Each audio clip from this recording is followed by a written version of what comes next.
Hello students, this is Sahib Kaur. Welcome to my psychology class. Today's discuss about problem solving. So let's start of understanding what is problem and what is different ways of solving a problem. We need to first define what is problem. I want to tell you problem has no proper definition in cognitive psychology. So I will define in such a way: a task self-assigned or assigned by the environment. Means in cognitive psychology, a problem is just a task which is performed by an individual. Before moving on to solving a problems, I want first explain types of problem. Two different types of problem. First is well defined and second is poorly defined. Well defined, for example, 1 plus 3 equal is what? These problems has exact solution. We know to exact solution of problem.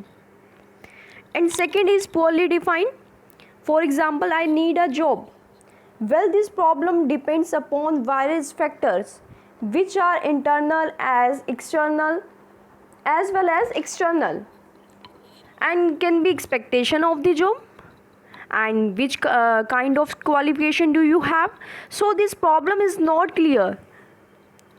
So go to the depth, understand the meaning of problem, then we able to solve the problem.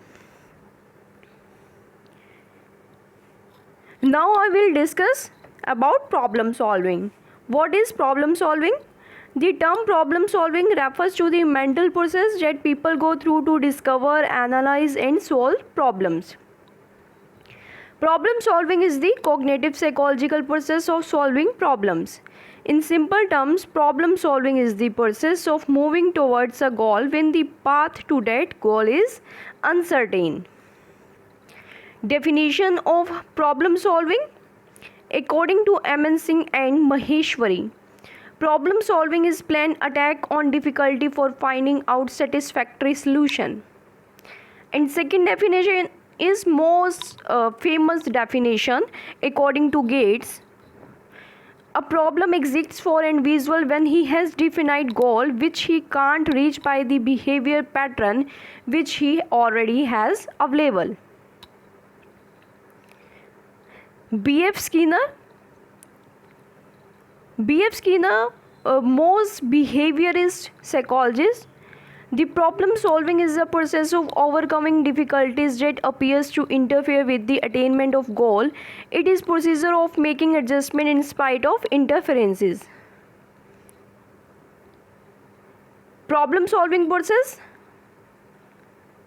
First is problem definition, second is problem analysis, and third is generating possible solutions, and fourth is analyzing the solution, and fifth is selecting the best solutions, and sixth is implementing the solution, and seventh and final process is evaluation and revision. Firstly, explain problem definition. In this first step, there is need to write down what exactly the problem entails, which helps to identify the real problem that is under study and needs an immediate solution. And second is problem analysis, to analyze how the problem affects the researcher, his or her current situation, other people involved in the situation. And third is generating possible solution. Focus must on identifying and generating all possible solution for a problem. And for this, analyzing the solutions, various factors about each of the potential solution are investigating, where all the positive and negative aspects of each solution are analyzed. And fifth is selecting the best solution. An attempt is made to compare the available solution. Eventually, the best solution is selected based on the careful judgment. And sixth is implementing the solution. The final step of the problem solving process is to practically solve the problem by implementing the selected solution. And last and final step, evaluation and revision. After implementation of the most potential solution, and evaluation is made to judge the effectiveness of the solution in resolving the problem. It also helps to redefine the problem and revise the problem solving process in case the initial solution fails to manage the problem effectively. Last step is the main step, which we can solve the problem by various process.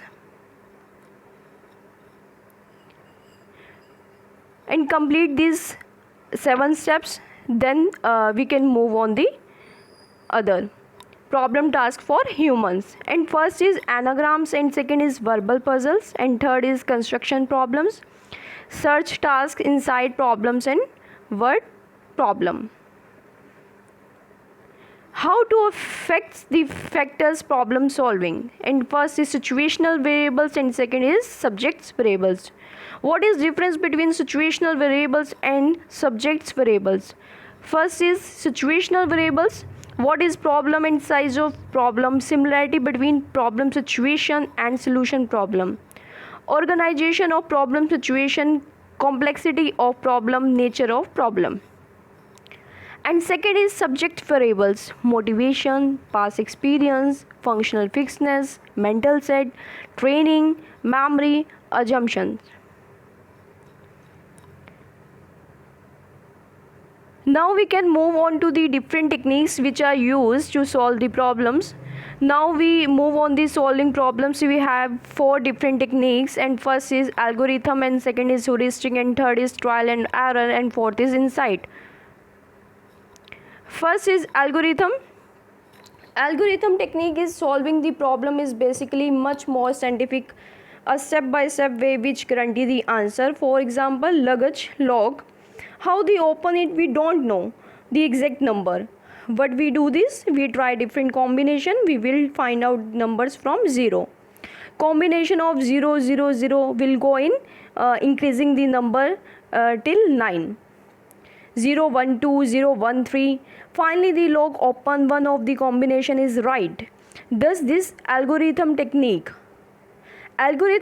is guarantee the answer perfectly, but sometimes take huge amount of time. If you have 3 ranks in a log, it will take assumes of thousands number to get different combination, but one combination is right. And second technique is heuristic, is much more easy but does not guarantee the answer perfectly. Example, I know which a person on this log, I will different types of combination such as birthday, 10th April. I try 04 month of the birthday. This is heuristic technique. I have to go on the mental process and think about what could the possible combination. This technique is quicker rather than algorithm if you get the answer. And third technique is trial and error technique. Suppose first trial is 5, 6. This is error. You can try next trial 3, 4. So next number I try randomly. Trial and error technique is much more useful only when we have limited options. And last and final technique is insights. Insights basically deals with the problem which we have already solved, a type of problem which we have solved, like past experience. For example, see the first question, then we can solve it. And second question is based on the first question, so you can solve it. So we can also assume it. Okay, so stay home, stay safe, take care. Thank you so much.